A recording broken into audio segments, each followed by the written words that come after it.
Quand la force de la pierre rencontre le béton, blottie entre la Meuse et le rocher de Champal, cette maison de plain-pied réalisée par l'architecte Pascal Mathieu a trouvé sa place parmi les villas mosanes.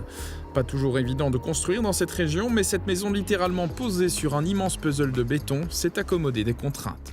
L'idée maîtresse, réaliser une grande dalle avec son patio et de déposer dessus une structure qui permet à ce moment-là de libérer les espaces de l'habitation.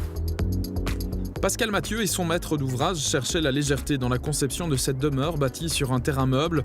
L'idée était alors d'y déposer une structure de verre, de bois et de métal. Différents choix se présentaient aussi pour constituer la dalle.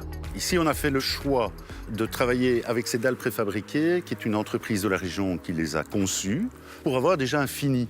Donc ça nous permettait à ce moment-là, que dès que la dalle était réalisée, de pouvoir tout de suite utiliser la surface de la dalle comme une finition et de ne pas devoir remettre un revêtement par la suite.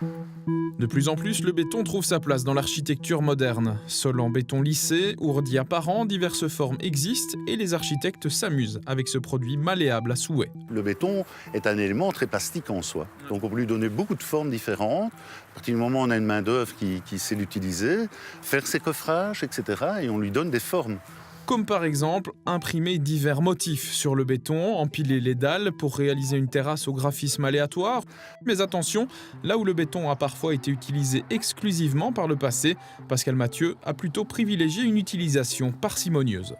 Aujourd'hui, dans les architectures contemporaines, on ne va pas faire nécessairement une œuvre complète en béton, mais il aura son importance et son identité dans le bâtiment même.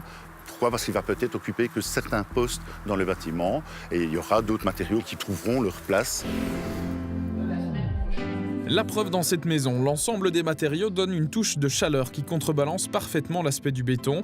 Par ailleurs, les qualités techniques d'étanchéité à l'air et d'inertie thermique du béton procurent un excellent confort au sein de l'habitation. De plus, la durabilité des dalles s'accorde avec les questions écologiques. Reste désormais à laisser libre cours à votre créativité.